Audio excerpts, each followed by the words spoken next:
Hey,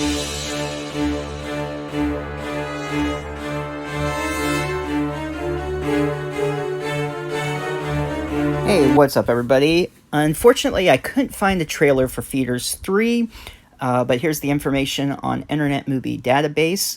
23 years have passed since the last feeding. Now they have returned to Earth for the final meal. And here's some photos from the set. There's the puppet aliens there out in front of the different buildings. All right. And let's see, it's got a 4.3 out of 10. I mean, you got to know what you're going into with these. I really enjoyed this. I'd probably give it a 7 out of 10. It was directed by Mark Polonia, writers Frank Durant and Mark Polonia, of course. Let's go back here. I don't know why it did that. There we go.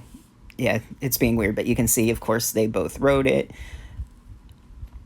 The cast includes Mitchell Cardone, Ashley Swanson was Courtney, Rand Allen Sabatini, sorry if I mispronounced the name, Agent Donna Michelle.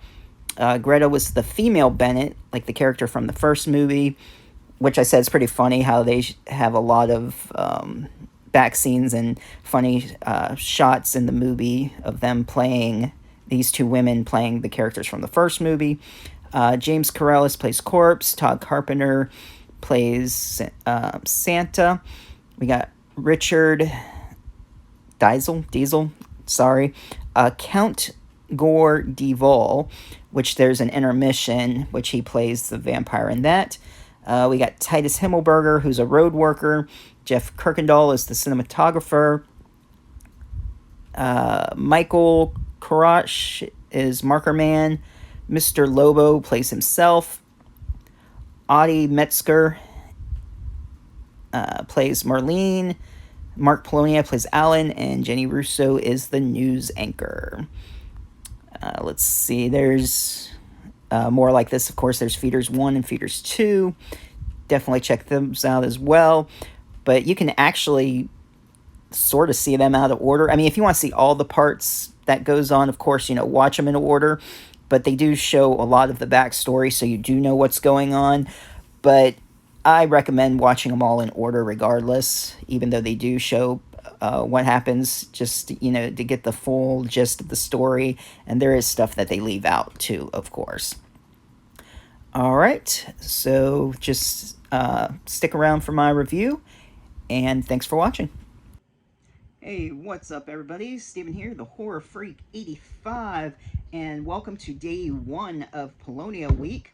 I am recording most of these reviews ahead of time, so I'm not sure who all has posted their reviews, but thank you, and I'm looking forward to watching them all. And don't forget, we will be deciding who has the best review, most creative, entertaining, whatever you want to do. It can just be a normal review or make it more creative.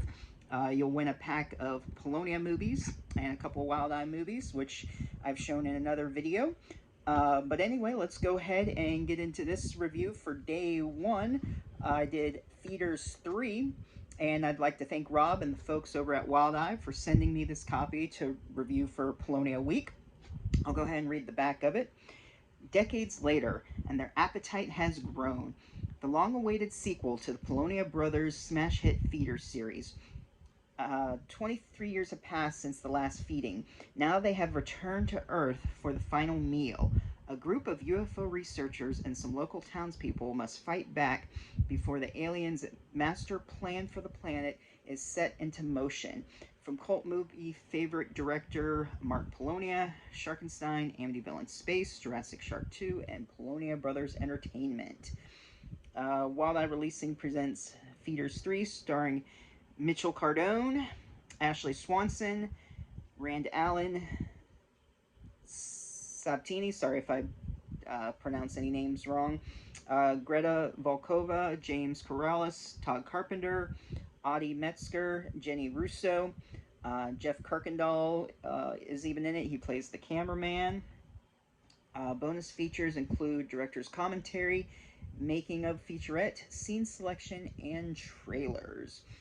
So this one, definitely a long-awaited third one in the trilogy.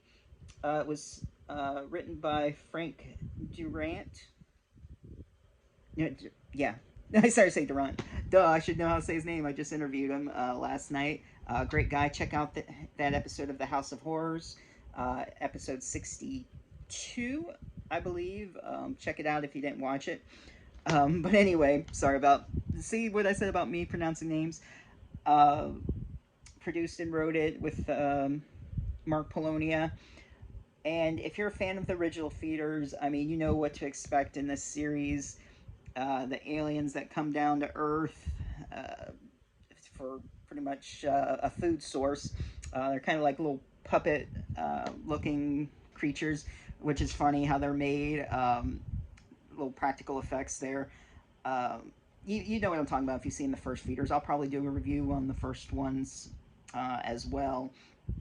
Um, but in this one, it tells the story of the first two movies of what was going on.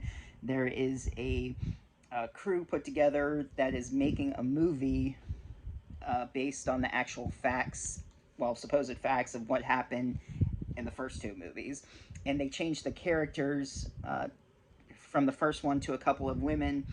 One of them played by Greta Vakopa, and I cannot talk today, but by Greta. And it's funny because her character in it, uh, she's a porn star who wants to get out of the career and into more serious roles, if you want to call sci-fi or documentaries serious roles. And then unaware of what's going on, um, I can't think of his name right now, but like the original character from the first one, he's been locked up for all these years and criminally insane, and he's the only one that knows about them, coming back to Earth, attacking them, and no one will believe him. So it like goes to shots of that and him telling his story yet again. Just like in every feeders, they always go back and they show everything that happened. So pretty much, if you didn't see him, you can still see what's going on in between. So of course, these aliens return. They start attacking people on the set of the movie, and along with people in the vicinity, of course, and everything. There's also like this government agent who uh, is like supposed to figure out the case from all these murders years ago. Um, Jenny Russo plays the newscaster. It's pretty funny what's going on. She's trying to do the news. There's this other reporter who doesn't pay any attention out in the field. It's the same old, the effects are a little bit better, since 23 years. They look a little bit more enhanced, a little bit. The UFOs look better digitally. I mean, it's still lower budget, but I mean, for what it was, I really enjoyed it. And, it's a fun movie to enjoy if you like your creature alien movies, and they're just like eating people throughout. So it's basically the same effects, I mean, the same as people getting eaten up and all throughout the movie. That's basically what it is, and they're trying to come back, and since they failed the last couple times, conquer the world. So will they? I mean, we find some stuff out. We even got the director of the movie is actually the son of the father in the second one. So it's got a really good tie into the sequel. I'll leave it at that. Don't want to tell too much else about it, but definitely check it out. The effects, same. It's funny seeing the aliens, like I said. The acting was decent. One actor, I forget his name, but the guy who plays the director, he plays three different roles. So that's pretty cool. Overall, it's just a funny movie, and seeing the aliens again, and they're laughing and mocking humanity and wanting to take control. Um, it's you just got to see what happens. I'll leave it at that. But it's definitely a good set off or ending for the trilogy. What I like, and I mentioned in my show, they even have like an intermission, like they used to do at movie theaters, and it's really good. So definitely, if you want to laugh, if you want to see aliens attack, if you're a fan of the original feeders, definitely want to finish out this trilogy. All right. If you've seen it, leave a comment down below. Let me know what you think. Thanks for joining in on Polonia Week. I hope to see a bunch of you participating. And if you're new to the channel, be sure to subscribe, hit that bell for notifications. See you next time.